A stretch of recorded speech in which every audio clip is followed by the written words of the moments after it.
இந்த மாவட்டத்தில் ஒரு மந்திரி ஒருத்தர் இருக்கிறார். அவரோட வேலை என்னன்னு தெரியுமா? சிஎம் அவர்களுடைய குடும்பத்துக்கு சேவை செய்யறது. அவர்தான் அவருடைய வேலை. மக்கள் தான் இம்பார்ட்டன்ட்னு அவருக்கு நாம புரிய வைக்கணும்.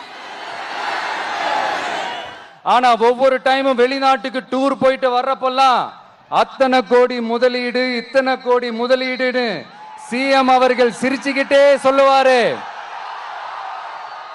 சிஎம் சார், மனசை தொட்டு சொல்லுங்க, வெளிநாட்டு முதலீடா இல்ல வெளிநாட்டுல முதலீடா? இப்போ வெளிநாடு முதலீடா வெளிநாட்டில் முதலீடா அப்படின்னு சொல்லி விஜய் வந்து கேள்வி எழுப்பியிருக்காரு. அதெல்லாம் சும்மா கண்டகிலாம் பேசுவோம். அதெல்லாம் சும்மா கண்டகிலாம் பேசுவோம். சொல்லுங்க, ஏதாவது நல்ல ஆரோக்கியமா கேள்வி கேளுங்க, நான் டெஃபினட்டா